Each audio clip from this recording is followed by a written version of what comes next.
बोलिए सद्गुरु देव की जय। गुरु आए मोरे भवनाले पायो अंगना, गुरु आए मोरे भावनाले पायो अंगना, गुरु आए मोरे भवनाले पायो अंगना, गुरु आए मोरे भावनाले पायो अंगना, आले पायो अंगना होले पायो अंगना, गुरु आए मोरे भावनाले पायो अंगना, गुरु आए मोरे भावनाले पायो अंगना, बाहर लिपायो घर अंगना पोतायो, बाहर लिपायो घर अंगना पोतायो, गैया के घी से जलायो दियना, गैया के घी से जलायो दियना, गुरु आए मोरे भावनाले पायो अंगना, गुरु आए मोरे भावनाले पायो अंगना, पांच तत्व के चौका लगायो, पांच तत्व के चौका लगायो, पांच तत्व के चौका लगायो, पांच तत्व के चौका लगायो, तेन गुणन के बनायो भोजन, तीन गुणन के बनायो भोजना, गुरु आए मोरे भावनाले पायो अंगना, गुरु आए मोरे भावनाले पायो अंगना, संत भगत मिल जेवन बैठे, संत भगत मिल जेवन बैठे, संत भगत मिल जेवन बैठे, संत भगत मिल जेवन बैठे, सुरत सोहागिन डोला में पावना, सुरत सोहागिन डोला में पावना, गुरु आए मोरे भावनाले पायो अंगना, गुरु आए मोरे भावनाले पायो अंगना, कहाँ कबीर सुनो भाई साधो, कहें कबीर सुनो भाई साधो, कहाँ कबीर सुनो भाई साधो, कहें कबीर सुनो भाई साधो, गुरु के चरण में है भाव तारना, गुरु के चरण में है भाव तारना, गुरु आए मोरे भावनाले पायो अंगना, गुरु आए मोरे भावनाले पायो अंगना, गुरु आए मोरे भावनाले पायो अंगना, गुरु आए मोरे भावनाले पायो अंगना, बोलिए सद्गुरु देव की जय। परम पूज्य श्री साहिब जी, पूजनीय संत समाज, सम्माननीय सज्जनों, भक्तिमयी ममता मूर्ति माताओं बहनों,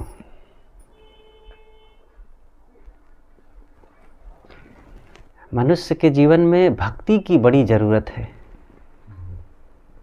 भक्तिहीन नर सोहें कैसे, बिन जल बारिद देखिए जैसे। गोस्वामी जी ने कहा है कि जो व्यक्ति भक्ति में नहीं लगा है उसकी तो ऐसे ही शोभा है जैसे बिना पानी के बादलों की। बादल खूब उमड़े घूमड़े लेकिन बारिश ना हो तो उन बादलों की क्या शोभा, क्या विशेषता है। ऐसे खूब घर धन और बाल बच्चे परिवार से संपन्न हो भी जाएं, लेकिन भक्ति की शीतलता ही नहीं है और फिर उस पानी के बिना तृप्ति मिलेगी ही नहीं, तो क्या मतलब है? ये तो सबको मिल जाता है। सुतदारा और लक्ष्मी पापी के घर होए, सत्संगत और हरि कथा तुलसी दुर्लभ दोए। गोस्वामी जी ने और भी कहा है कि पति पत्नी बच्चे धन दौलत घर ये तो पापियों के यहाँ भी हो जाता है। सत्संग और भजन संयम साधना की बातें ये दुर्लभ हैं, इनको अपनाना चाहिए और इन्हीं से जीवन में शांति मिलती है। आजीवन की इसी से सफलता है। सदगुरु कबीर साहब कहते हैं, भक्ति प्यारी राम की जैसी प्यारी आग, सारा पट्टन जरिमुआ बहुरी ले आवे मांग। राम की भक्ति का मतलब यहाँ गुरु की भक्ति है। साहब राम दशरथ पुत्र को नहीं मानते हैं कि वो सबके उपासना का आधार है। अगर श्री राम को कोई उपासना करे तो कितने लोग कर सकते हैं? कृष्ण उपासक श्री राम को की उपासना नहीं करेंगे, बौद्ध नहीं करेंगे, जैनी नहीं करेंगे, ईसाई और मुसलमान सिख ये भी नहीं करेंगे। लेकिन सदगुरु कबीर ऐसी बात कहते हैं जो सार्वभौमिक हो, सब कोई समझे, सब कोई माने और सबको लाभ मिले। और साहेब का राम फिर कौन हो सकता है? आत्मा राम। और आत्मा राम को बताने वाले गुरु हैं, इसलिए गुरु की भक्ति के लिए साहेब ने जोर दिया है। तो सदगुरु इसमें कहते हैं कि भक्ति प्यारी राम की जैसी प्यारी आग। गुरु की भक्ति ऐसी होनी चाहिए जैसे आग प्रिय होती है। आग सबको प्रिय होती है ना? कैसे प्रिय होती है? साहब कहते हैं, सारा पट्टन जरी मुआ और बहुरी ले आवे मांग। कभी कभी गांव में आग लग जाती है और उस आग से पूरा गांव जल जाता है। और इतना जलने के बाद, नुकसान होने के बाद, लेकिन जब भोजन बनाने का समय आया, भूख लगी, तो घर में आग नहीं है तो फिर मांग करके ले आते हैं। कोई कभी कहता है कि अरे आग से इतना नुकसान हो गया है और छोड़ो, आग को अब हम कोई संबंध नहीं रखेंगे।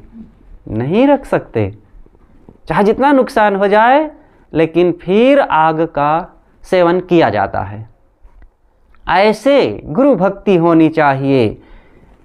लोग तो थोड़ा सा कुछ प्रतिकूलता आ गई, थोड़ी सी हानि दिख गई क्षणिक वर्तमान की, और गुरु भक्ति को छोड़ देते हैं, भक्ति से विमुख हो जाते हैं। कुछ लोग तो कहते हैं हमारे यहाँ भक्ति छाजती नहीं है, शोभती नहीं है। ये क्या होता है? छाजती नहीं है? जो कल्याणदायी है, जिससे दुख मिटते हैं, जिससे स्वभाव सुधरता है, जिससे पूरे परिवार में मंगलमयता आती है, जिससे बच्चों के संस्कार सुधरते हैं और जिससे माँ बाप की सेवा हो सकती है और जिससे हम खुद निर्भ्रांत जीवन जी करके मजबूत हो सकते हैं, वही घर में शोभती नहीं है। ये तो वैसे ही है जैसे कोई कहे कि हमारे घर में पानी नहीं शोभता है, पानी हम नहीं पिएंगे भैया। हमारे घर में हवा प्रकाश नहीं शोभता है, हम अपने घर की खिड़कियों को दरवाज़ों को बंद रखेंगे, अंधेरे में रहेंगे, क्योंकि नहीं शोभता है। अब ऐसा कोई करे तो उसको क्या कहेंगे? समझदार कहेंगे कि ना समझ कहेंगे? महाना समझ है। भक्ति वैसी ही चीज़ है, हवा और प्रकाश की भांति, पानी और भोजन की भांति। सबको भक्तिवान बनना चाहिए, सबको अपने जीवन में आत्म शांति, आत्म सुधार के पथ पर चल करके कल्याण का काम करना चाहिए। तो जीवन का हमारे कल्याण कैसे हो? भक्ति के पथ पर चल करके। और जब हम संतों के पास जाएंगे तो जीवन के तमाम उन समस्त पहलुओं को वे बताते हैं कि कैसे मनुष्य का जीवन सुखद और सरल बने। सरलता की तरफ चलना चाहिए, जटिलता की तरफ नहीं। हम लोग अपने जीवन को जटिल बना लेते हैं अपने से, जानबूझ करके। जटिल कैसे बनाते हैं? सहज, स्वतंत्र, हंसी खुशी, प्रेम, प्रसन्नता की ज़िंदगी जीना कितना सरल है, स्वाभाविक है। लेकिन ये ना मान करके ईर्ष्या द्वेष करने लग गए, लड़ाई झगड़ा करने लग गए, लोभ लालच मन में उत्पन्न करने लग गए। अब जटिल बनने लग गया। जिन पड़ोसियों से, जिन भाई बंधुओं से हंस हंस के बात करते, सहयोग करते, सहयोग लेते, उनसे अपने यहाँ बुलाते, उनके यहाँ जाते, बैठा उठी होती, खान पान होता, आनंद आता। लेकिन थोड़ी थोड़ी चीज़ों के लिए, थोड़ी थोड़ी बातों के लिए ईर्ष्या द्वेष करने लग गए, तेरा मेरा करने लग गए, और इसी में व्यवहार खराब हो गया। अब बातों में मिठास नहीं रह गई, मेल मिलाप में खुशी नहीं रह गई, एक दूसरे के यहाँ आना जाना बंद हो गया। यहाँ तक कि बाल बच्चों को भी रोक के रखते, नहीं वहाँ नहीं जाना, उसके दरवाजे मत जाना, उससे बात मत करना। ये जटिल बना लिया गया।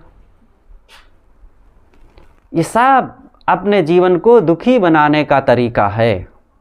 सरल बने, जीवन को सुखी रखना, अपने आप को प्रसन्न, निश्चिंत, निर्भय रखना बहुत सरल है। लेकिन अगर जीवन को जीना आए तो जीना ही नहीं आता है, उल्टा पलटा काम करते रहते हैं। सदैव हल्का बन करके रहें, भ्रम अंधविश्वास से निकलते रहें। जैसे कि रोज़ खाया जाता है तो रोज़ बनाया जाता है, और रोज़ आग जलाना पड़ता है, रोज़ आटा छानना पड़ता है, रोज़ आटा भिगाना पड़ता है, रोज़ बर्तन मांजना पड़ता है। ऐसे ही अगर रोज़ सुखी रहना है तो रोज़ अच्छे विचार करें, अच्छे विचार सुनें, अच्छी संगति में रहें, अच्छे ग्रंथ पढ़ें, और लोगों के साथ सुंदर व्यवहार करने का प्रयास करते रहें। तब अपने आप जीवन सरल बना रहेगा। यही नहीं किया जाता है। हर चीज़ में आदमी हिसाब लगाने लगता है, जीवन व्यवहार में तो नहीं लगाता है कि अरे कहाँ तक रोज़ झाड़ू लगावें, और कहाँ तक रोज़ कपड़ा धोवें, कैसे रोज़ मंजन करते रहें। रोज़ करता है सब ना, लेकिन भजन भक्ति के मामले में, जीवन सुधार के मामलों में, सत्संग के मामलों में हिसाब लगाता, अरे कहाँ तक ये रोज़ करते रहें।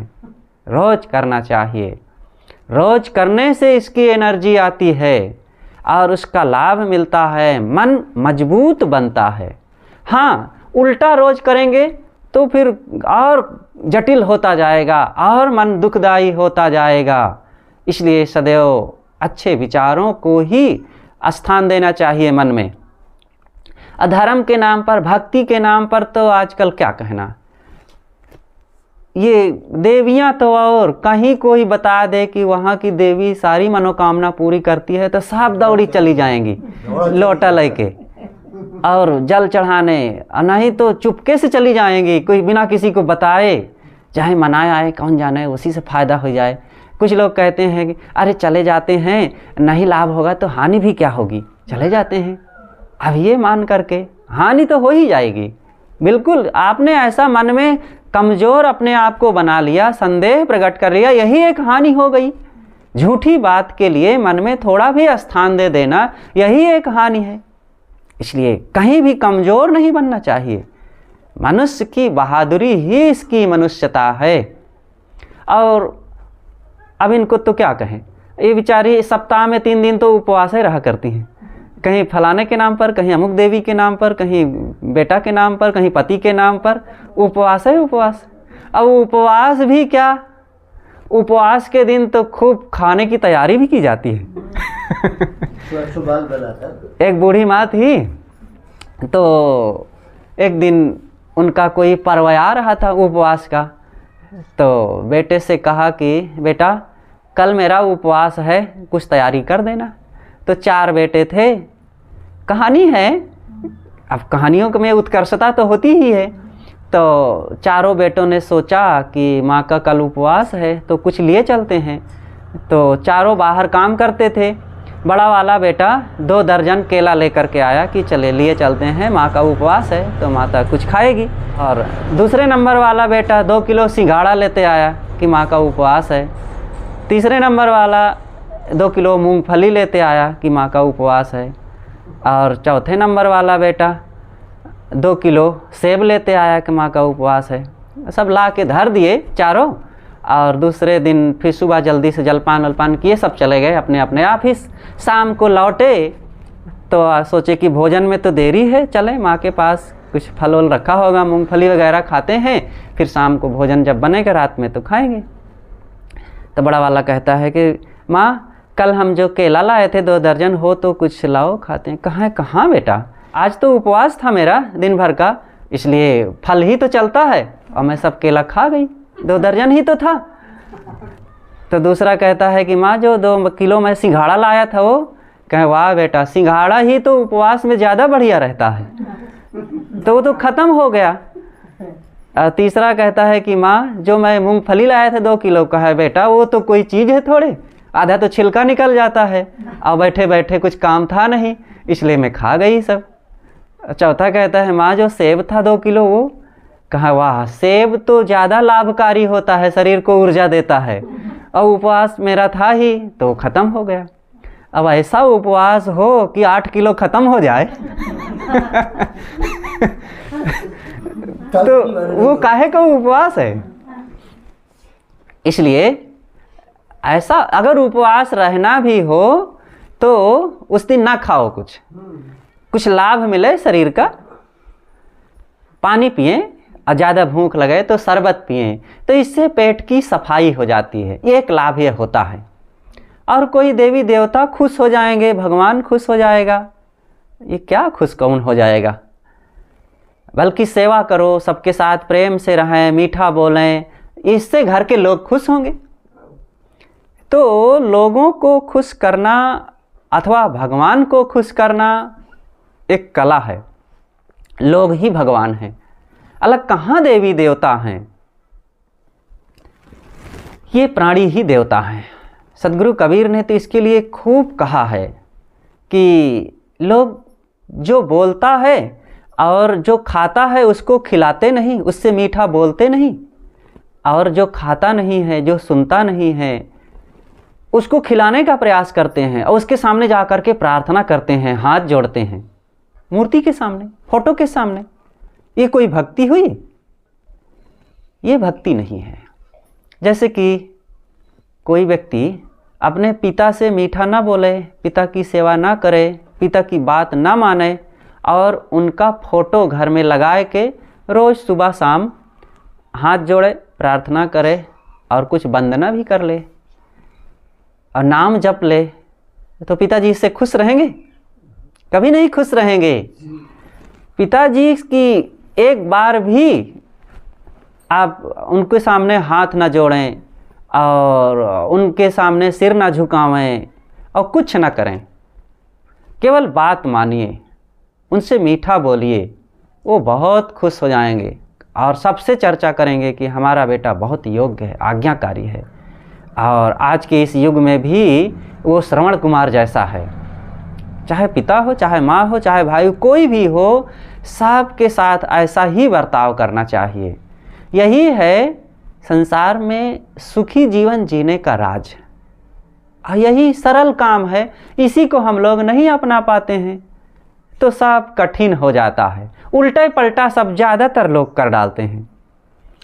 देखो ना, कोई भी बाबा, अरे देखो ये छली कपटी लोग आ करके जो लोगों के दिमाग को ख़राब कर जाते हैं, कूड़ा कचरा डाल जाते हैं। जैसे कोई व्यक्ति आवे बाहर से और हमारे घर में कुछ छिलके बिखेर जाए, और कुछ कूड़ा कचरा बाहर का डाल जाए, और नहीं कुछ तो गोबर ही ला करके घर में बिस्तर पर कहीं कहीं फैला जाए, तो उस व्यक्ति को तो हम लोग मार के भगाना चाहेंगे, बहुत बदमाश है, और पूरा घर को कूड़ादान बना डाला है। लेकिन ये बाबा लोग कुछ आते हैं, तांत्रिक पंडा पुजारी ओझा सोखा लोग, और कुछ भी विचार दे करके चले जाएं और हम उनके पीछे पड़ जाएं, और हमारा जीवन भर जो हमने सीखा समझा, सदाचार, संयम, बोध, विचार की बातें, गुरुजनों के ज्ञान, भक्ति, वैराग्य, अनासक्ति की बातें, वो सब को एक ही झटके में लूट लेके चले जाएं। एक लोटा जल, सब समस्याओं का हल। ये कहने वाले खूब बड़े बड़े घूम रहे हैं, चाहे जवन मिश्रा हो चाहे पांडे हों। ये लोगों के रुपया पैसा से ज़्यादा उनके विवेक विचार को और उनकी समझने की शक्ति को, जो सोने चांदी से भी ज़्यादा मूल्यवान है, और इसी का वे शोषण करते हैं। यही है बौद्धिक कमजोरी और दूसरों की गुलामी करना। संतों की गुलामी गुलामी नहीं है, वो आपको स्वतंत्र बनाने की युक्ति बताते हैं, आपको अपने कदमों पर खड़े होने की युक्ति वे बताते हैं। संतों के पास कोई भी विवेकवान वैरागवान संत होंगे तो वे आपको गुलाम कभी नहीं बनाना चाहेंगे। कहेंगे कि जो तू चाहे मुझको छाड़ सकल की आस, मुझ ही ऐसा हो रहो सब सुख तेरे पास। वे आपको अपने कदमों पर खड़े हो करके और अपने ताकत की याद करा करके आपको सुखी और संपन्न मजबूत बनाने के लिए वे चेष्टा करते हैं। वे कहते हैं करूँ भैया वाला अपनी छाड़ बिरानी आस। और ये जो लोग हैं, आपको किसी मिट्टी का, किसी पत्थर का, किसी फोटो का और किसी भगवान का, किसी देवी देवता का और किसी स्वर्ग नरक का गुलाम बनाएंगे झूठी कल्पनाओं में, और मानसिक शोषण करेंगे, वैचारिक शोषण करेंगे, आर्थिक शोषण करेंगे और इज्जत आबरू का भी शोषण करते हैं। ये लोग कुछ ऐसे होते हैं, समय का भी वे पहचान रखते हैं। देवियाँ बेचारी सीधी साधी होती हैं और भावना प्रधान होती हैं, तो कुछ ऐसे लोग होते हैं जैसे सेल्समैन कुछ होते हैं ना, वो टाइम की पहचान रखते हैं। 10 बजे से 12 बजे के बीच में ही आते हैं, ताकि इस समय पुरुष लोग चले जाते हैं अपने अपने कार्य क्षेत्रों में। देवियाँ घर में रहती हैं, बच्चे भी स्कूल चले गए, तो उनको फुर्सत भी उसी समय है और उसी समय थोड़ा सा पुरुषों से संपर्क कम होगा और देवियाँ रहती हैं, फिर उनसे वर्ग लाएंगे, ये हमारा सामान ले लो, ये चीज़ ले लो, और ये हमारा प्रोडक्ट है, ये दवाई है, बहुत फ़ायदा करती है, इससे तुम्हारे बेटे ठीक हो जाएंगे, तुम्हारा पति तुम्हारे बस में हो जाएगा, तुम्हारा रोग ठीक हो जाएगा, तुम्हारे बच्चे की नौकरी लग जाएगी, और ये कपड़ा बहुत सस्ता है और बहुत फ़ायदा में रहोगे। अनेक प्रकार का प्रलोभन देंगे और आप उन्हीं के बहकावे में आ जाएंगे। ठीक है कि अच्छी चीज़ें लेना चाहिए, समय से अच्छे निर्णय लेना ही है, लेकिन विचारपूर्वक, अपना हित अहित का ख्याल रखते हुए, कहीं भटकना नहीं है, बल्कि सही ज्ञान, सही विचार, सही कर्मों को अपना करके जीवन को जीना, ये अच्छी व्यक्तित्व की पहचान है।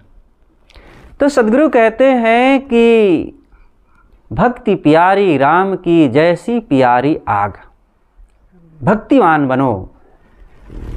सद्गुरु की भक्ति आग की भक्ति के समान होनी चाहिए। जैसे आग को किसी भी परिस्थिति में लोग छोड़ नहीं पाते, ऐसे ही आत्म कल्याण के लिए सज्जनों संतों की संगति और गुरुदेव की भक्ति को कभी नहीं छोड़ना चाहिए। चाहे जितनी प्रतिकूलता आ जाए, समय समय से भक्तिवान हो जाएं, अन्य समय भक्ति छोड़ दें, ये ठीक नहीं है। भक्ति भाव भादो नदी सबय चली गहराए, असरिता सोई सराहिए जो जेठ मास ठहराए। सद्गुरु कबीर की साखी है। साहब कहते हैं कि कुछ लोगों की भक्ति तो वैसे होती है जैसे भादों की नदी। सावन भादों में पानी खूब बरसता है और उस समय तो साधारण नदी, नाला और नालियाँ भी घारा करके बहती रहती हैं ना। लेकिन प्रशंसनीय तो वो नदी है जो जेठ में भी बहे, भले थोड़े थोड़ा बहे, लेकिन उसी की विशेषता है कि पानी ना बरसे और फिर भी वो प्रवाहित रहे, पानी उसमें बहता रहे। ऐसे ही भक्त वह प्रशंसनीय है जो प्रतिकूलताओं में भी अपनी भक्ति से डिगता नहीं है और अपने जीवन को संयम सदाचार से अलग नहीं करता है और सदपथ पर चलता रहता है, कोई साथ दे या ना दे। अपने कर्म ही तो अपने साथ होते हैं। लोग हमारे साथ बहुत हो जाएं और सब लोग शराब पीते हों और सब लोग इधर उधर के कर्मों में ही लगे हों और हमको भी अपने साथ ले लें और सब मिल के करें, तो इससे सबकी सुरक्षा हो जाएगी। शराबियों का समाज हो, जुआड़ियों का समाज हो, दुराचारियों का समाज हो और ऐसे चोरों का समाज हो और सबके साथ हम रहें और सब बड़ी एकता से रहें, तो ऐसी संगत, ऐसी भीड़ और ऐसे लोगों के हुजूम में हम रहें तो क्या उनका लाभ होगा, क्या हमारा लाभ होगा? ऐसी संगत से बचना ही उचित है, अकेले रहना अच्छा है। इसीलिए एक महापुरुष ये हैं रविंद्रनाथ टैगोर, उन्होंने कहा है, इकला चलो रे, अकेले चलो, अकेले का रास्ता होता है सत्य के पथ पर चलने के लिए। सत्य के पथ पर चलने वालों की भीड़ नहीं होती है, ऐसे भक्ति पथ पर चलने वालों की भीड़ नहीं होती है। वहाँ पर कोई मिल जाए तो अच्छी बात है, ना मिले कोई बात नहीं, सबकी परवाह ना करो। यहाँ सब आपका अनुसार देखो, अच्छाई के रास्ते पर वैसे ही लोग कम चलते हैं। संसार भीड़ के प्रति जो चाहना है, तमाम साधारण कार्यों के लिए अथवा वो चाहना, व्यर्थ के कार्यों के लिए लोगों की भीड़ लग जाएगी। स्पर्श को मिल लेकिन जहाँ संयम, सदाचार, त्याग और अपने मन इंद्रियों को स्वश करने की बात आएगी, लोभ लालच छोड़ने की बात आएगी, वहाँ अपने आप सब साइड होते जाएंगे। धारण करती है। सूरज एक है और पूरे संसार को प्रकाशित करता है, और तारे कितने हैं? अगणित हैं, वो कितना प्रकाश देते हैं। ऐसे ही आप सूरज चांद की तरह बने, भीड़ बटोरने की इच्छा ना रखें। आप लोग किसान हैं, देखो धान पैदा करते हैं, गेहूं पैदा करते हैं, तो धान जब बोते हैं तो उस समय पैरा ज़्यादा होता है कि धान ज़्यादा होता है? पैरा ज़्यादा होता है, धान कम होता है। लेकिन फिर भी धाने को कूट करके चावल आप खाते हैं, कभी नहीं कहते हो कि अरे पैरा ज़्यादा हुआ, हम पैरा खाएंगे। पैरा ज़्यादा होता है और पैरा कौन खाता है? पशु खाते हैं, जानवर खाते हैं। इसी तरह कम वाली चीज़ ही इंसानियत के लिए है, इंसानों के लिए है। ज़्यादा जहाँ भीड़ भाड़ देखो, समझ लो कि वहाँ कुछ ना कुछ पशुता है। गेहूँ बोएंगे, गेहूँ बोए हैं इस समय, तो भूसा होगा ज़्यादा कि गेहूँ होगा? भूसा ज़्यादा होगा, लेकिन फिर भी आप खाएंगे गेहूँ ही, अब भूसा पशुओं के लिए छोड़ देंगे। ऐसे ही अपने जीवन में इन कर्म सिद्धांतों को भी समझ लो कि बहुत भीड़ जिधर देखना, समझ लेना कि वहाँ है कुछ ना कुछ पशुता। अपने घर में देख लीजिए, आपके घर में लोहा ज़्यादा है कि सोना? सोचो सब लोग, सोना ज़्यादा है, लोहा ज़्यादा है। सोना शायद किसी के यहाँ हो भी ना, होगा तो बहुत थोड़ा मोड़ा होगा, लेकिन चाहे जितना थोड़ा हो उसी की इज्जत करेंगे, उसी का सम्मान करेंगे, उसको डिबिया में भर के लाकर में रखेंगे। और नहीं कभी कहेंगे अरे थोड़ा सा सोना हटाओ उधर, कभी कहते हैं? और लोहा, लोहा होगा ज़्यादा होते हुए भी पड़ा रहे, कहीं उधर पड़ा होगा, कहीं उधर पड़ा होगा, दरवाजे पर पड़ा होगा। इसी प्रकार अच्छे लोगों की संख्या थोड़ी ही होती है, लेकिन वही सम्मान पाते हैं। इसलिए सदैव अच्छे की तरफ हमारा नंबर होना चाहिए और सदैव सद्गुण सदाचार को स्थान दो, अपने जीवन में महत्व दो, अंधविश्वासी ना बने और जीवन में दोष दुर्गुण ना पनपने पावें। आजकल अनेक प्रकार के दुर्व्यसन देखो कितना फैल रहे हैं। बहुत संभालना, अपने अपने बच्चों को हिदायत करके रखो कि बच्चों कभी भी इन गंदी चीज़ों का सेवन ना करना, और ज़रूरत पड़े तो अगर वे इन सब दोषों में लग रहे हैं तो दो तमाचा मार देना बुरा नहीं है, लेकिन बुराइयों में वे डूब जाएं, ये बहुत बुरा है। एक घटना है, एक माँ अपने बेटे को लेकर के एक संत के पास पहुँची और कहती है कि महाराज मेरे बेटे को समझा दीजिए ये बीड़ी पीता, सिगरेट पीता, शराब पीता है, चोरी भी करता है, लोगों के साथ दुराचार अत्याचार भी करता है और मारता पीटता भी है। और मैं इसके तमाम ऑब्जेक्शनों से परेशान हो गई हूँ और मुझे नींद नहीं आती है, मेरा एक बेटा ये। तो संत ने कहा कि माँ, तुमने अपने बेटे को बचपन में कभी समझाया नहीं और कभी डांटा नहीं? कहा यही तो बात है महाराज, इकलौता बेटा था, लाड प्यार में ये पड़ा रहा और मैंने इसको कभी डांटा नहीं, जो मांगा वो देता रहा और आज इसकी ये दशा हो गई है कि मुझे ही खून के आंसू रुलाता है। संत ने कहा कि माता जी, तुम एक बदमाश के, एक चोर के, एक दुराचारी की माँ बनने से अच्छा है तुम बंध्या रहती तो अच्छा रहता।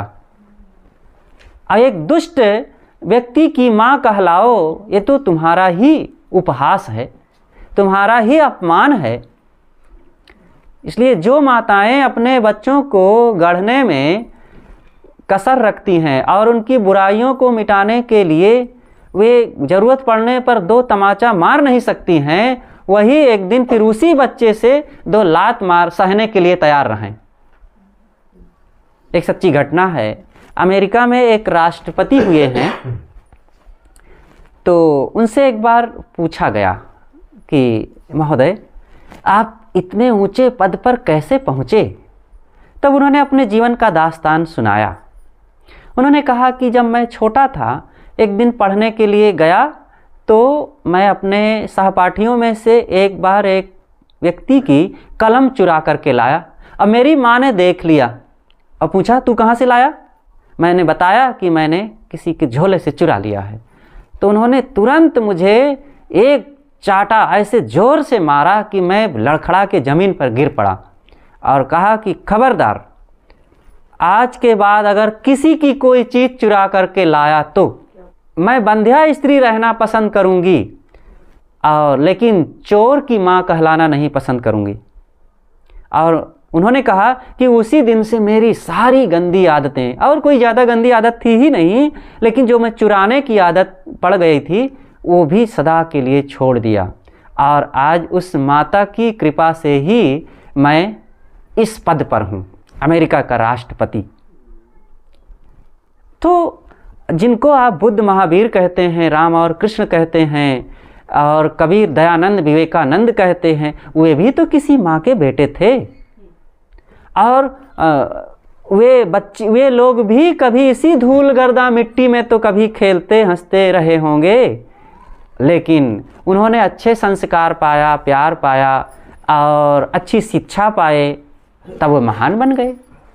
इसलिए माताएं भी सदैव ध्यान रखें, कभी ना सोचना कि आपके घर में जो छोटे छोटी बेटियां हैं, बेटे हैं, ये बस यूं ही खेलने खाने के लिए हैं और 4 दिन में बड़े हो करके और यही धूल मिट्टी गोबर में सन करके और रह जाएंगे। नहीं, इनके जीवन में अपार शक्ति है, अपार ऊर्जा है, उसको जागृत करना आपका कर्तव्य है। और वो जागृत तब हो सकती है जब अच्छे विचार, अच्छे ग्रंथ, अच्छे संत और अच्छे माहौल में उनको रखेंगे तब। इसलिए सदैव अच्छा माहौल दीजिए अपने बाल बच्चों को। आज रुपए पैसे की बड़ी चिंता हो रही है, सबके मन में होता है कि अपने बच्चे के लिए अच्छी सी दुकान और अच्छा सा घर और बड़ा सा प्लाट और बहुत से रुपए पैसे बैंक बैलेंस की व्यवस्था कर दें। अच्छी बात है, कर दें, लेकिन ये बात कम सोचते हैं कि हमारा बच्चा सदाचारी हो जाए, आज्ञाकारी हो जाए और नेक विचार वाला हो जाए, ईमानदार एक सच्चा इंसान बन जाए। ये बात कितने लोग सोचते हैं? बहुत कम लोग हैं। और ये बात नहीं सोचेंगे तो सारा आपका जोड़ा हुआ धन, घर, ज़मीन, प्रॉपर्टी वो 4 दिनों में सब बर्बाद करके रख देगा। इसलिए चीज़ों के लिए बहुत ना सोचो, बल्कि अच्छे विचार और संस्कारों के लिए सोचो। ये अच्छे संस्कार ही मनुष्य की सबसे बड़ी पूंजी है और ये पूंजी जिसके पास है वही सच्चा इंसान है और वही सदाचारी और सुखी इंसान बन सकता है। सदगुरु कहते हैं, भक्ति प्यारी राम की जैसी प्यारी आग, सारा पट्टन जरी मुआ बहुरी ले आवे मांग। गांव भर जल जाता है लेकिन फिर भी लोग आग को ले आते हैं और आग जला करके भोजन बनाते हैं। इसी प्रकार हमारे मन में गुरु भक्ति के लिए निष्ठा होनी चाहिए। गुरु भक्ति ही हमें परमार्थ पथ में, संयम साधना और कल्याण पथ में आगे बढ़ने का संबल प्रदान करती है। और संयम सदाचार ही हमारे जीवन की सबसे बड़ी पूंजी है। और इस पूंजी को जो इकट्ठा नहीं करता है तो बाहर की चाहे जितनी रुपए पैसे और धन दौलत इकट्ठा कर लें, ये सब केवल दुख बढ़ाने का कारण बन सकता है और खुशहाल जिंदगी जीने के लिए कारण नहीं बन सकते। इसलिए सदैव हर इंसान को मानवीय बुद्धि, सद्गुण, सदाचार और ज्ञान और भक्ति का आचरण करना चाहिए, जिससे हमारा जीवन खुशहाल और सुखी बन सकें। और हमारे बीच पूज्य श्री साहेब जी विराजमान है और उनके सुंदर विचारों से आप सब लोग लाभान्वित हों। बोलिए सद्गुरु देव की जय। प्रिय सज्जनों तथा देवियों, अभी हम बहुत ही सुंदर कथा श्रवण कर रहे थे। बुनियादी बातें हैं, आरंभिक बातें हैं। मकान बनाने के पहले, भवन बनाने के पहले नींव मजबूत की जाती है।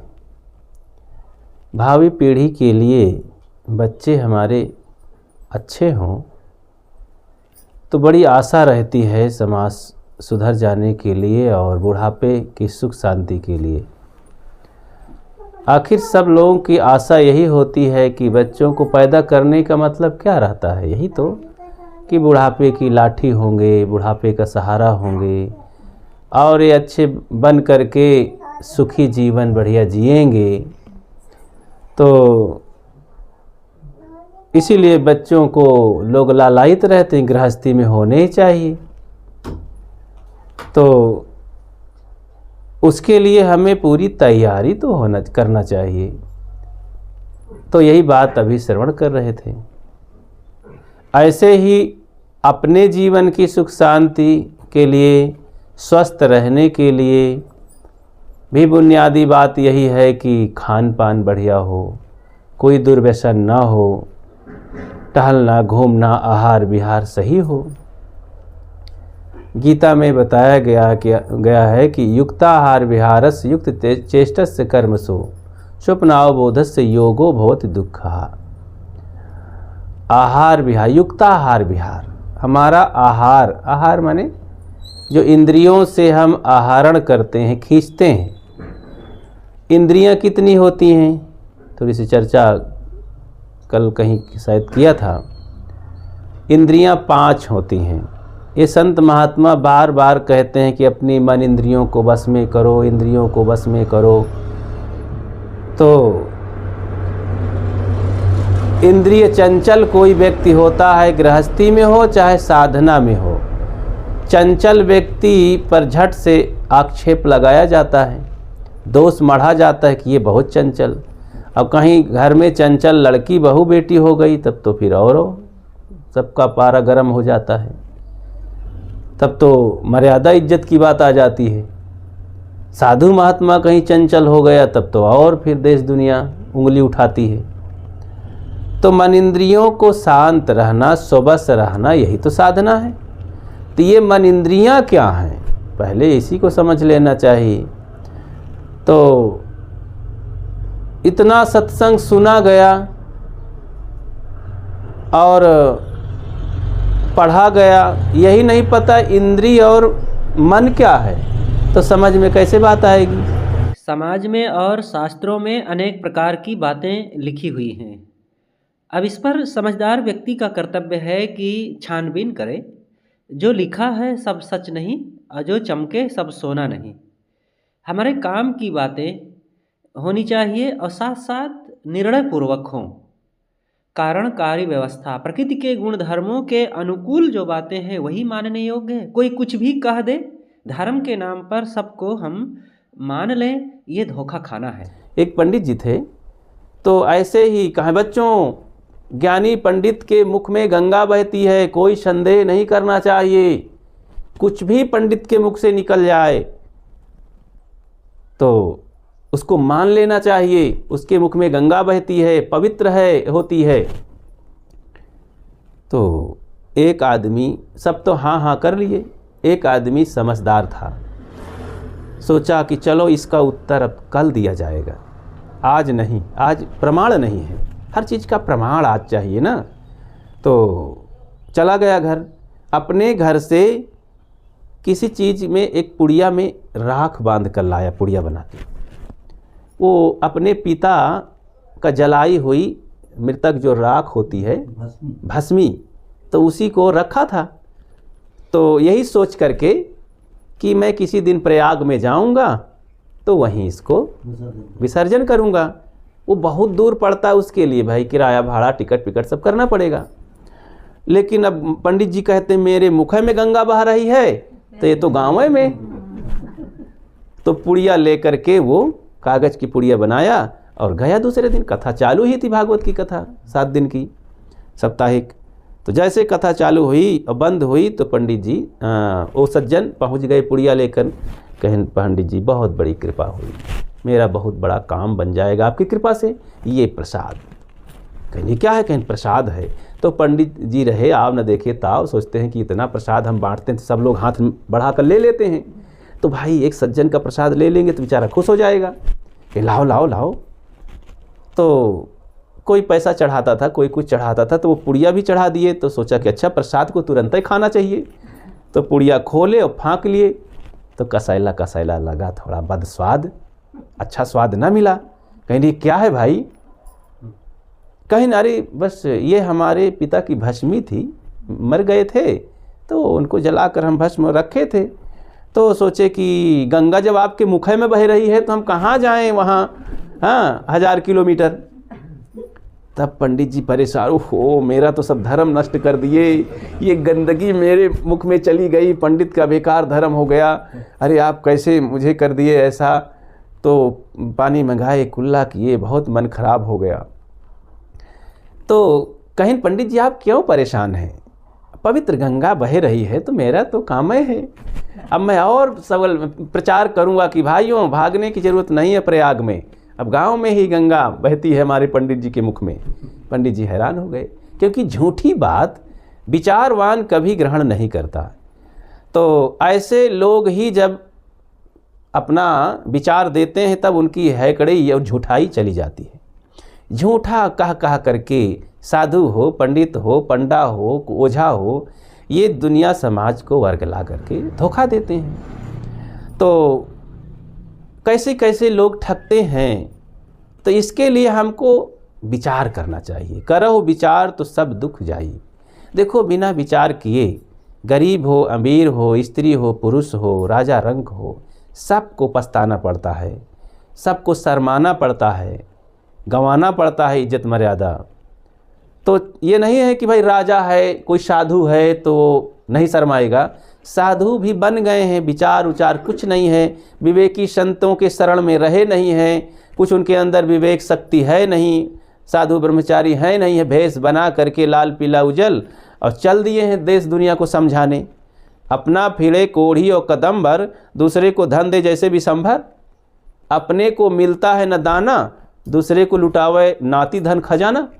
दूसरे को कहते हाँ तुम्हारा सब भला हो जाएगा, बहुत बहुत आशीर्वाद, तुम्हारे लड़के बच्चे हो जाएंगे, नौकरी लग जाएगी, और अपना एक एक पैसा के लिए घूमता है, भीख मांगता है। तो ये झूठाई नहीं, विचारवान होना चाहिए। इसलिए विवेकियों के ही संग में जाना चाहिए। सत्संग के नाम पर कहीं इधर उधर नहीं भटकना चाहिए। कोई लोभी लंपट आ करके आइए बहुत बढ़िया भगवान की कथा मैं सुनाता हूँ, ऐसी भगवान की कथा चूड़े भाड़ में जाए तो वो तो हम घर में सुन लेंगे ना।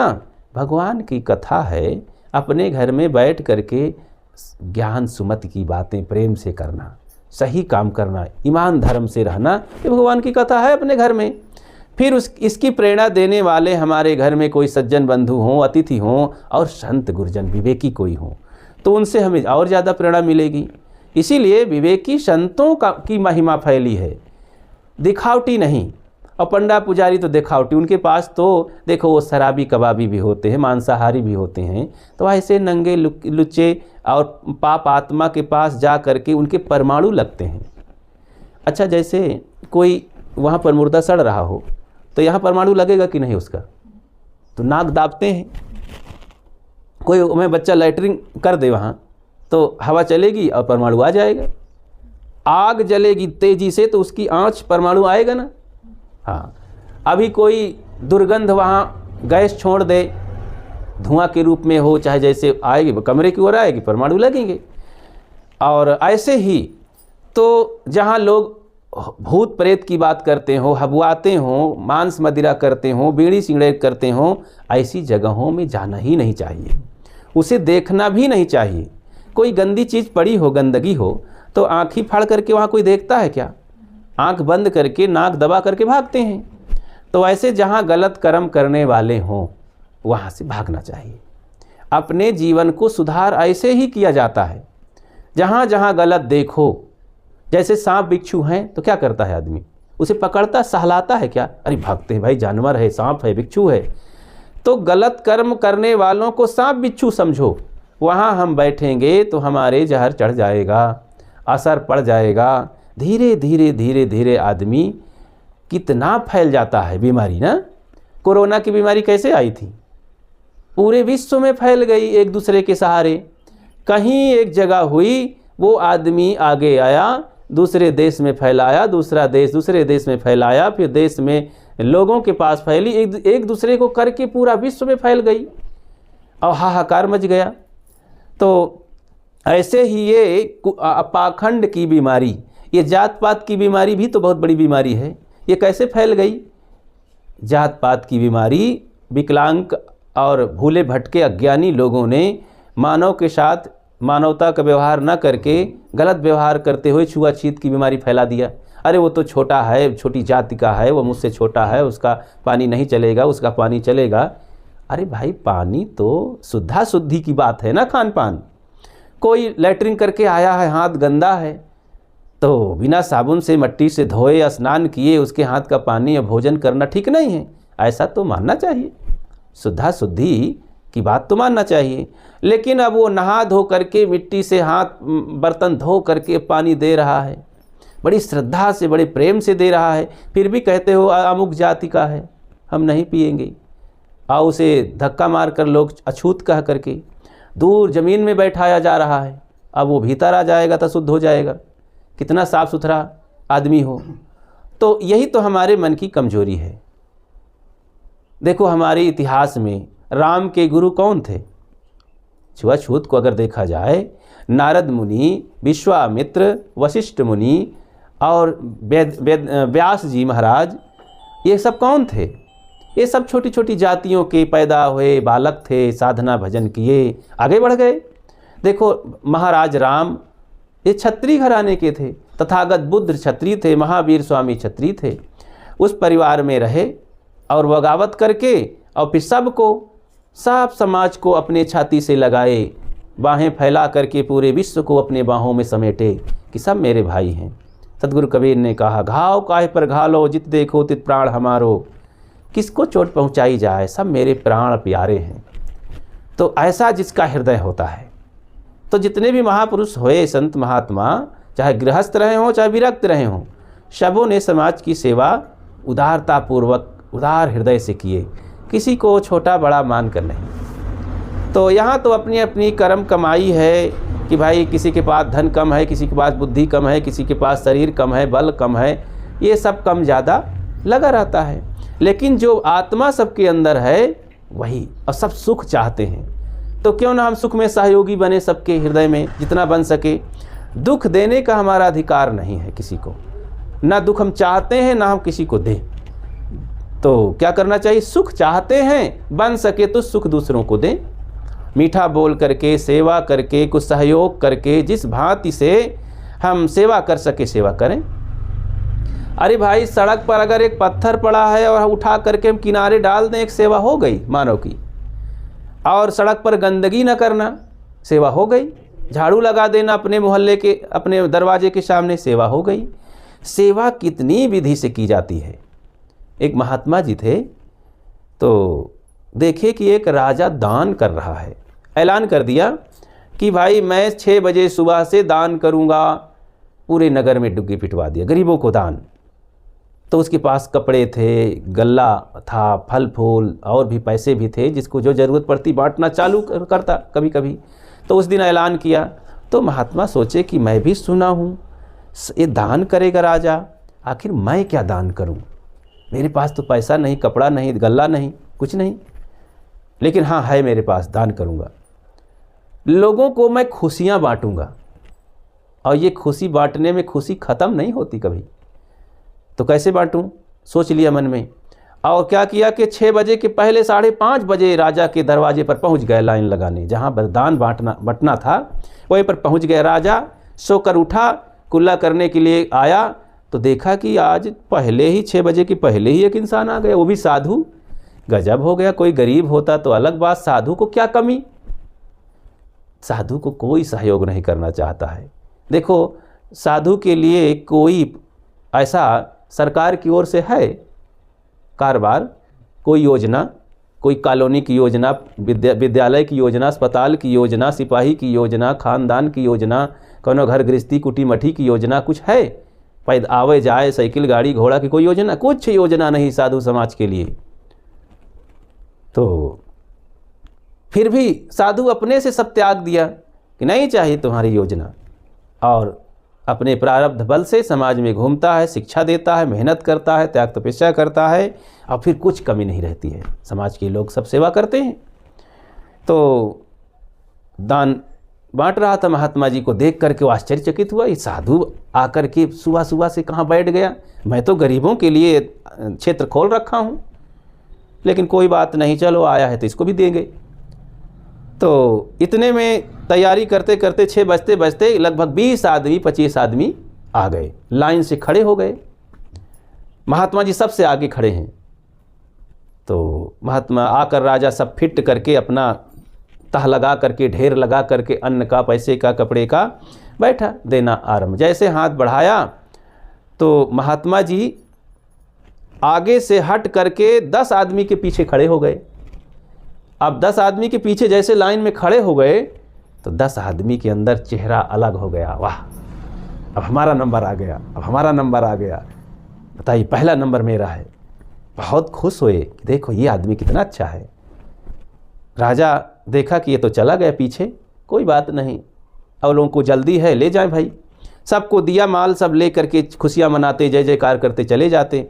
जैसे ही महात्मा का नंबर आता कि फिर वो आगे 10 को छुट्टी दे करके जब आगे बढ़ते तो फिर घूम करके फिर 10 आदमी के पीछे खड़े हो गए।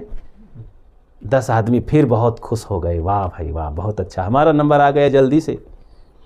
तो इस तरह से करते करते वो थोड़ी थोड़ी देर में 10-20 आदमी के पीछे खड़े हो जाता। शाम तक दान बटा, लेकिन महात्मा बांटता रहा। राजा चिल्ला करके कहा, अरे भाई तू क्यों नहीं लेता है? कहीं मैं लेने नहीं आया हूँ, देने आया हूँ। जैसे तू बांट रहा है राजन, तेरे पास ये चीज़ें हैं, मेरे पास भी मैं जिसका धनी हूँ वही लुटा रहा हूँ। मेरे पास खुशियों का धन है, खुशियों का धन, मैं खुशी बांटने के लिए आया हूँ। तुम्हारे ही सहयोग से तुम बुलाए हो तो जनता देखा हूँ कि यही मेरा भी दान चलेगा, तो मैं सबको पहले ले लेना देना चाहता हूँ, सबको खुश करना चाहता हूँ। तो जितने लोग गल्ला लेते हैं आपके पास दान धर्म, सब खुश होके जा रहे हैं, मुझसे तो खुश होके जा रहे हैं सब। तो मैं एकदम क्षेत्र खोल दिया हूँ, खुशी का क्षेत्र। तब राजा को आश्चर्य हुआ कि वास्तव में मनुष्य के पास अगर वो कुछ देना चाहता है तो उसके पास ऐसा नहीं है कि कुछ नहीं है, सब कुछ है, बस देने की आदत तो बनाए। लोग दरिद्र बन के बैठे रहते हैं कि मेरे पास कुछ नहीं, मैं क्या करूं। अगर नहीं है दाना पानी पैसा कौड़ी, तो हमारे पास खुशी बांटने के लिए, सेवा बांटने के लिए, मीठी बाणी बांटने के लिए तो बहुत कुछ है ना। तो गलत निगाह से न देखना, अच्छी निगाहों से देखें, ये भी एक सेवा हो गई। मन में बैठे बैठे आंख मूंद करके एक कामना करें कि सब मेरे गांव के लोग सब खुशहाली की ज़िंदगी जिए, सब आनंद की ज़िंदगी जिए। हे गुरुदेव, वाह वाह, बहुत अच्छे, मेरे गांव के लोग सब देवता हैं, बहुत नर नारी सब कितने अच्छे हैं, कितने ज्ञानी हैं। लेकिन यहाँ तो लोग जलते रहते हैं कि पड़ोसी लोग सब मेरे दुश्मन हैं। मैं तो देखता हूँ तो मेरा एक पसर खून जल जाता है पड़ोसी को देखते ही। तो जलाओ फिर खून, कितना खून है, रोज़ एक पसर जलेगा तो सब जल जाएगा खून। नहीं, मेरा पड़ोसी इतना अच्छा है। मैं जब पहले उठकर सो करके उठता हूँ तो पड़ोसी को देख करके खुश हो जाता हूँ, मुस्कुरा देता हूँ, नमन करता हूँ कि आज मैंने ईश्वर का दर्शन किया, आज मैंने प्रभु का दर्शन किया, इसका मुख देखा हूँ अपने पड़ोसी का, आज मेरा दिन भर बढ़िया हंसते मुस्कुराते दिन कटेगा। ऐसी भावना भी तो कर सकते हैं हम, यही सच्ची भावना है। ऐसा करने से हमारे मन का जो संदेशा है, वाइब्रेस है, तो सोचने का, विचारने का, चिंतन का दूसरे पर जाएगा। पड़ोसी भी अगर तुमसे ईर्ष्या करता है तो उसके मन में बदलाव आएगा कि मैं नाहक ईर्ष्या करता हूँ ये भाई से, पड़ोसी से अपने, ये तो मेरे विषय में कुछ भी नहीं सोचता है, एकदम खुश ही रहता है, मैं ही नाहक इनको दुश्मन मानता हूँ, जलन करता हूँ, ईर्ष्या करता हूँ। मैं भी अब नहीं करूँगा, मेरे पड़ोसी बहुत अच्छे हैं। वो भी अच्छा व्यवहार करना आरंभ कर देगा और शायद किसी के मुख से अपने विषय में प्रशंसा सुन लेगा, क्योंकि अब हमारी मुख से जो प्रशंसा है अब रुकेगी नहीं, वो जाएगी घूम करके उस आदमी तक और एक दिन सुनेगा कि मेरे विषय में ये आदमी कुछ कह रहे थे, मेरा पड़ोसी कुछ कह रहा था। क्या कह रहा था?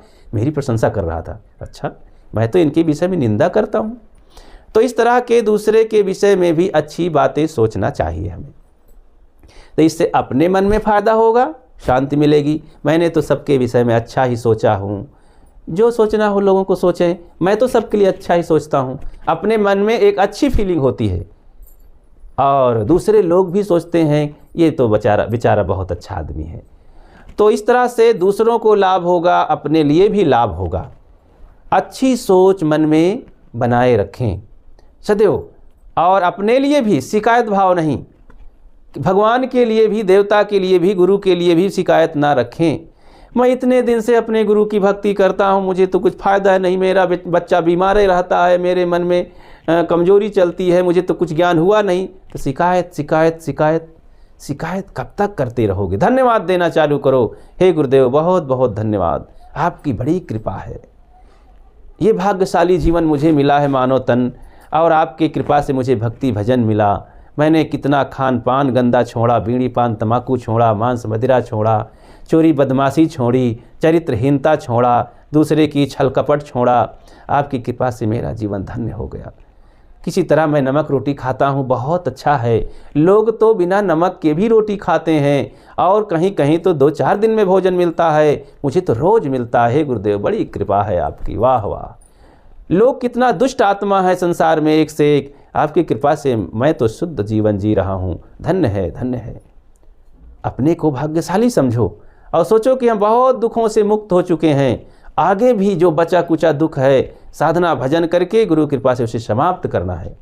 इसी जीवन में हम दुखों को समाप्त कर सकते हैं, और इस जीवन में नहीं कर पाएंगे, इस जीवन में भगवत दर्शन नहीं हो पाएगा, बुराई नहीं छूटेगी, तो क्या कुत्ता बिल्ली जब बन जाएंगे, गधा घोड़ी बन जाएंगे, तब होगा क्या? नहीं होगा।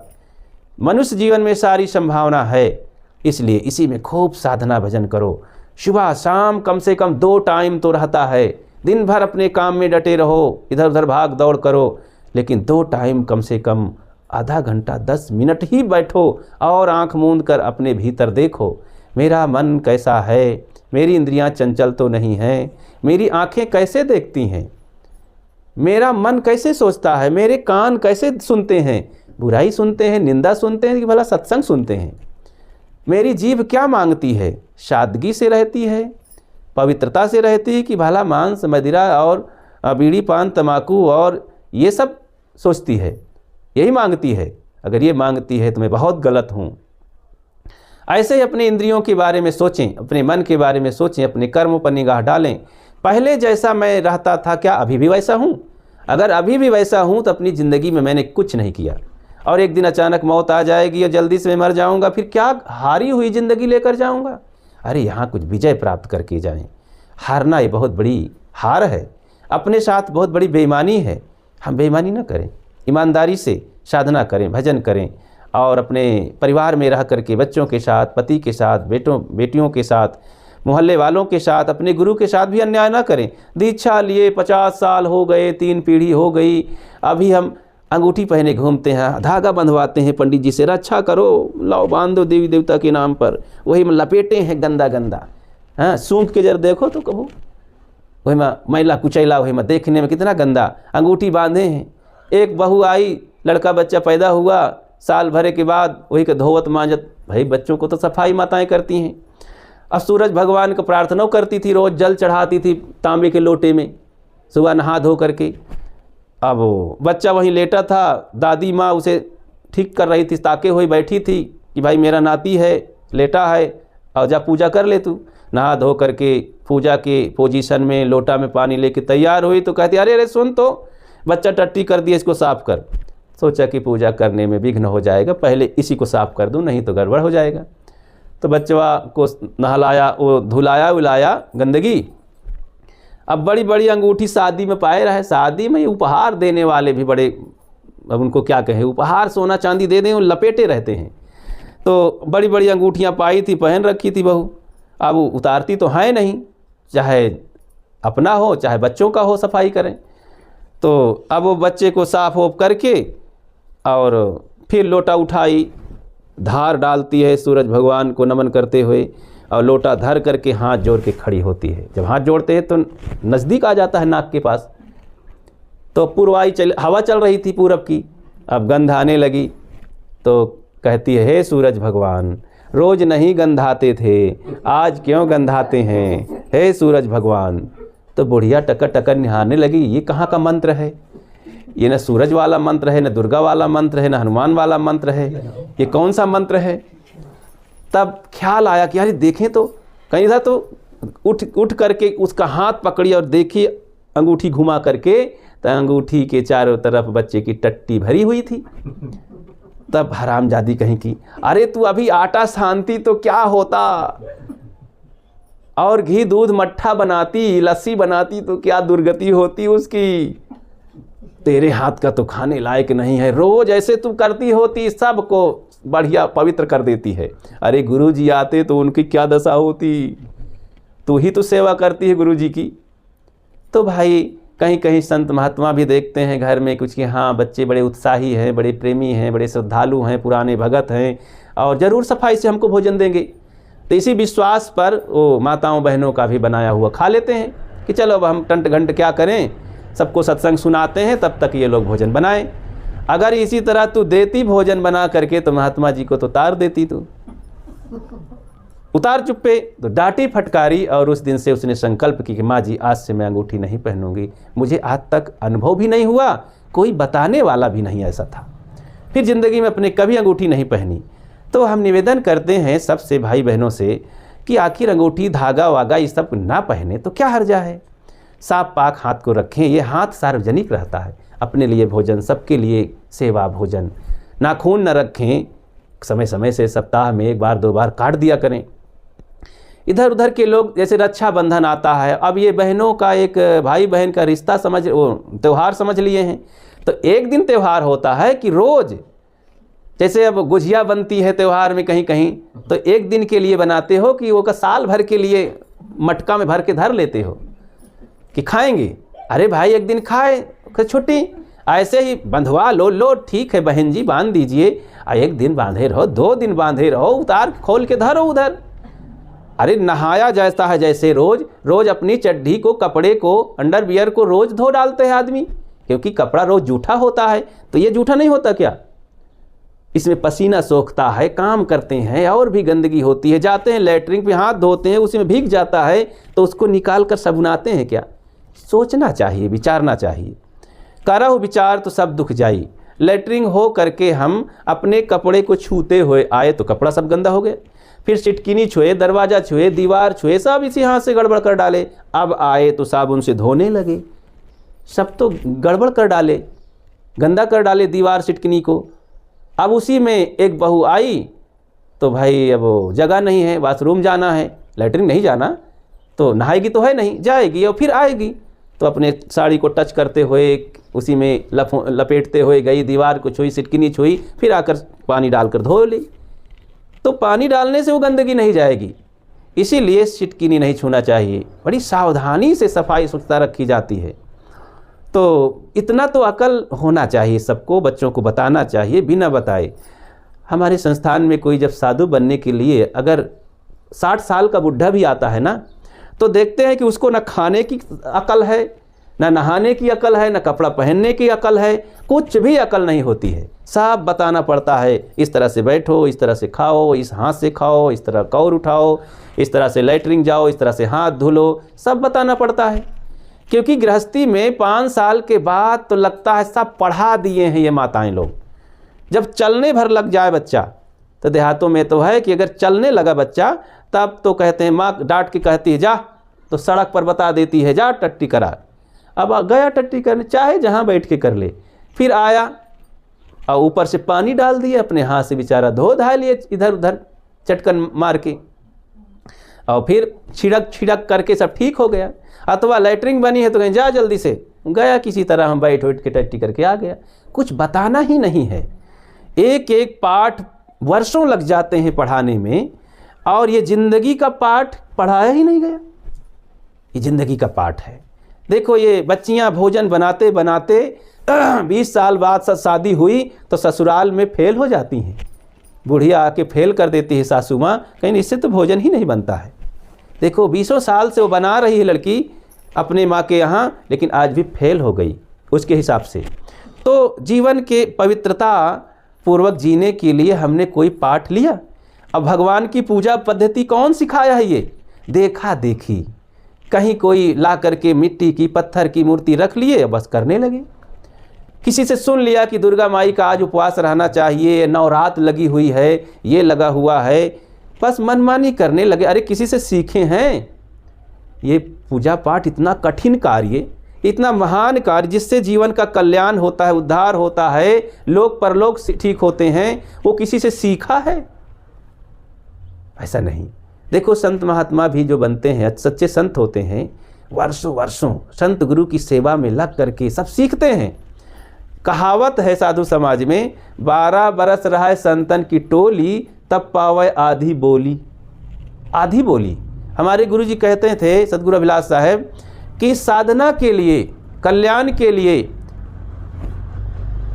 एक जन्म नहीं, एक जन्म भी काफ़ी है, और 10 जन्म भी लग सकते हैं, हजारों जन्म भी लग सकते हैं। कल्याण का काम ना करो, हजारों जन्म लग जाएंगे, नहीं करोड़ों जन्म लग जाएंगे।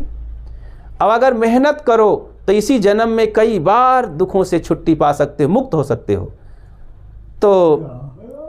तो थोड़े में इतनी कठिन साधना के लिए लोग झट से साधु का वेश बना लिए, अब बम बम करने लगे। ये बम बम करने से काम होगा क्या? और गुरु गुरु राम राम कहने से काम होगा क्या? नहीं काम होगा। तो इसके लिए मेहनत करना चाहिए, अपने मन इंद्रियों को संयमित करके अच्छे अच्छे कार्य करने होंगे, और दीर्घ काल तक पूरे जीवन के, जैसे अभी श्रवण कर रहे थे कि जैसे जीवन भर नहाया जाता है, जीवन भर खाया जाता है, जीवन भर शरीर को सुरक्षा दी जाती है, जीवन भर एक दूसरे से मीठा बोला जाता है, तो जीवन एक दिन पूरा होता है। ऐसे ही जीवन भर हमें साधना संयम करके, गुरु उपासना करके जीवन की सुरक्षा दी जाएगी, साधन भजन किया जाएगा, तब ये जीव को शांति मिलेगी और कल्याण का काम होगा। तो ये सब हम लोग करें, मेहनत करें। आज जीवन मिला है, ये बार बार नहीं मिलता है, बड़ा अनमोल, ये पुण्य की कमाई का फल है कि आज हमें सुंदर सा जीवन मिला है। तो इस जीवन को निरर्थक न जाने दें, खूब मेहनत करके जहाँ रहें, भक्ति भजन करके, अच्छे अच्छे संतों की संगत करके, ध्यान चिंतन करके, रोज़ सुबह उठो और अपने इष्ट का नमन करो, और ख्याल करो कि मुझे कैसे ज़िंदगी आज बितानी है। आज दिन भर में मुझे एक भी पाप नहीं होगा, बल्कि कई ठो पुण्य मैं करूँगा आज दिन भर में। तो इस तरह से जब हिसाब लगाएंगे, सोचेंगे, तो पाएंगे कि आज मेरा बढ़िया दिन बीत गया। शाम को फिर जरा कागज़ खोलो अपने हृदय का कि आज गड़बड़ तो नहीं हुआ, तो पाएंगे कि आज गड़बड़ नहीं हुआ, आज बढ़िया मेरा जीवन बीता। अगर कहीं गड़बड़ हो जाए, धोखा हो जाए, पाप हो जाए, तो शाम को पछता लो और प्रतिज्ञा कर लो कि अगर ज़िंदगी रहेगी कल के लिए, तो कल मैं ये गलती नहीं करूँगा। तो देखेंगे इतना जल्दी सुधर जाओगे, सारे दुर्गुण दुराचार छूट जाएंगे। नहीं तो एक संकल्प नहीं होगा ना, तो ज़िंदगी बीत जाएगी, हम तम्बाकू भी नहीं छोड़ पाएंगे, छोटी छोटी चीज़ें नहीं छोड़ पाएंगे, गंदगी तो, और अहंकार चढ़ा रहेगा कि भाई हम इतने पुराने भगत हैं, हमारे यहाँ अमुक साधु आते हैं, अमुक महाराज आते हैं। इससे क्या होगा? कोई कहे यहीं पर खड़ा होकर सड़क पर कि हमारे इस गांव में इतनी गायें हैं, 1000 गायें हैं, अब फूल आना समाए, तो कोई आवे पूछे एक कुल्ला दूध हो मिलत है कि नहीं, दूध तो नहीं मिलत है, तब क्या फ़ायदा? 1000 गाय अहंकार चढ़ा है, एको कुल्ला दूध नहीं मिलता, तो फ़ायदा क्या है ना। कोई कहे हमारे गुरुजी इतना बड़े हैं, अरे हमारे गुरुजी के लाखों चेला हैं, तो तुम्हारा क्या फ़ायदा हो जाएगा? हमारे गुरुजी की बिल्डिंग कुटी तो इतनी महान है, इससे क्या हो जाएगा? हमको तो यहीं रहना है गांव में ना। अरे उनका ज्ञान महान होना चाहिए कि हमारे जीवन को बदल कर रख दे, और उनके ज्ञान में हम अपने को देख लें, अपने अज्ञान को जान लें और निकाल फेंकें, तो मानो हमारे लिए वो महान परमात्मा ईश्वर हैं। तो उनके ज्ञान से, उनके दर्शन से, उनकी सेवा से हमारे जीवन में बदलाव आ गया, तो वही तो हमारे लिए महान है। और नहीं तो महिमा गाते रहेंगे और अपनी आदत छूटेगी नहीं। इसलिए सुधार करें। उत्तिष्ठत जागृत प्राप्त वरान बोधत, उठो जागो, ज्ञानी पुरुष की शरण में जा करके अपनी बुराइयों का त्याग करके शुद्ध साफ पाक जिंदगी जिए, हंसते मुस्कुराते हुए। आप सबको धन्यवाद देते हुए बात को विराम देता हूँ। बोलिए सद्गुरुदेव की जय।